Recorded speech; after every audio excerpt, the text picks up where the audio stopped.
Halo semuanya, selamat datang di channel gua, dan di video kali ini gua mau memberikan tutorial bagaimana caranya menggunakan setrika uap. Tutorial ini berlaku untuk setrika uap merek apa aja. Kebetulan di tangan gua ada setrika uap merek Philips Vertilight. Nah, untuk video reviewnya gua udah buat, dan gua juga udah bikin beberapa konten tentang setrikaan, baik itu setrika uap atau enggak setrika kering. Ini kontennya. Kadang-kadang misalkan kalian menggunakan setrika uap, ya kadang-kadang itu bakal mengalami kebocoran. Nah, gua juga udah bahas di video ini. Linknya ada di deskripsi. Dan di video kali ini langsung aja gue bakal mempraktekkan dengan benar gimana caranya menggunakan setrika uap dari Philips ini. Misalkan kalian adalah pemula, lebih baik kalian baca dulu buku manualnya yang ada di dalam box, jangan enggak. Tapi misalkan kalian nggak mau ngebaca buku manualnya, kalian bisa tonton video gue dari awal sampai akhir. Untuk menggunakan setrika uap sangatlah mudah, kalian tinggal siapkan setrika dan juga air. Nah, air ini berfungsi untuk apa? Ya, untuk penguapan gitu ya. Misalkan nggak ada air, artinya kalian itu nggak bisa menggunakan secara maksimal untuk penguapannya, hanya bisa menggunakan setrika mode kering saja. Dan ini airnya segini aja. Nah, di sini ada batas maksimal gitu ya. Nah, bisa kalian lihat. Nah, ini ada batas maksimalnya. Kalian masukin sampai batas maksimal, jangan sampai lebih. Kalau lebih biasanya ada kebocoran. Dan misalkan kalian pakai setrika uap, di sini kan ada knob ini ya, on off-nya gitu. Ini tuh artinya dia tuh hanya setrika kering gitu ya. Misalkan untuk mode seperti ini. Jadi untuk knob-knob yang ada di sini itu tuh bakal tertutup. Tapi misalkan kalian buka, ini tuh bakal mengakibatkan kebocoran. Jadi jangan sampai misalkan dalam kondisi mati, ini tuh dinyalakan sama kita. Ini nanti bakal bocor gitu ya. Itu jangan ya, jangan ditiru seperti ini. Kita pastiin dulu si knobnya itu dalam keadaan off gitu ya. Ini mode setrika kering only. Kita masukin dulu si ininya ya, si airnya ke dalam sini.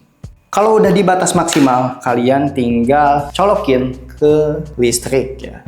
Nah, kalau udah dicolok, nah, di si lampunya pun bakal menyala. Nah, kalian itu harus tunggu sampai setrikanya itu agak panas. Tapi untuk modenya, mode keluarannya itu kalian pakai setrika kering only. Jadi jangan nyalain uapnya terlebih dahulu. Nah, di sini gua bakal ngasih tahu untuk penggunaan si uapnya. Untuk menggunakan setrika uap ini sangat mudah. Misalkan kalian udah colokin ke listrik gitu ya. Nah, kalian tinggal tunggu lampu indikatornya itu sampai mati. Nah, kalau udah mati, artinya setrika keringnya itu udah ready dan setrika uapnya itu siap buat dinyalain. Nah, di sini ada beberapa tombol, bisa kalian lihat. Nah, ini adalah tombol uap level 1 dan juga tombol uap level 2. Nah, tombol uap level 1 ini untuk suhu. Yang pertama adalah min sampai level 2 gitu ya. Nah, kalian bisa pasangkan dengan level yang segitu untuk si knobnya. Kalau untuk setrika nomor 2 ini adalah uap maksimal, dan kalian harus pasangkan di suhu yang maksimal juga biar proses penguapannya itu benar-benar maksimal. Misalkan kalian pengen pakai setrika kering only, kalian bisa iniin knobnya ke setrika kering doang. Tapi misalkan kalian pengen plus uap, kalian bisa tekan uapnya level 1 atau enggak level 2. Kalau udah gini, secara otomatis si setrika pun bakal mengeluarkan uap gitu ya. Dan kalian tinggal langsung nyetrika aja seperti biasa. Di sini ada dua tombol. Yang pertama ada tombol steam buat naikin uapnya. Misalkan gue pencet, nah, dia tuh bakal ngeluarin uap gitu ya. Misalkan untuk jenis-jenis kain tertentu, ini sangatlah berguna banget buat ngebasahin. Misalkan dirasa nggak terlalu basah, kalian bisa ini ya, keluarin airnya dengan menekan tombol yang ada di sini. Nah, buat ngebasahin kainnya gitu. Nah, kalau udah, kalian tinggal lanjutkan lagi untuk menyetrika gitu. Nah, kalau uapnya dirasa kurang, kalian tinggal steam lagi sampai berbunyi. Nah, uapnya itu nggak terlalu kelihatan ya, misalkan di depan kamera. Tapi misalkan di sini, gue bener-bener ngerasain uapnya. Oh, keluar uapnya banyak. Gitu.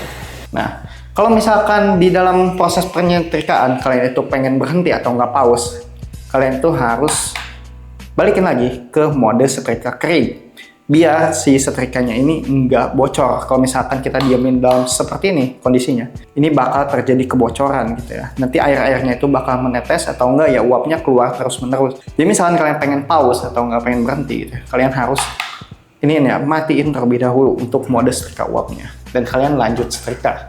Nah, kalau butuh setrika uap, kalian tinggal nyalain lagi dan kalian lanjut setrika lagi gitu. Untuk uap tambahan, kalian tinggal pencet aja. Nah, tuh uap tambahannya gitu.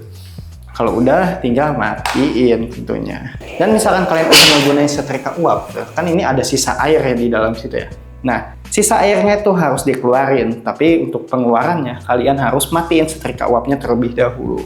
Untuk ngeluarinnya sangatlah gampang, kalian tinggal siapin wadah yang tadi, ya kalian tinggal keluarin seperti biasa aja. Nah, biasanya ini tuh agak basah gitu ya, misalkan kalian gunain ininya, wadahnya yang kecil seperti ini nih. Nah, lebih baik kalian pakai wadahnya yang lebih besar gitu. Nah, ini airnya. Nah, gitu. Baru kalian bisa simpan untuk si setrika uapnya. Nah, mungkin gitu aja ya yang bisa gue sampaikan. Semoga informasi yang gue berikan bermanfaat.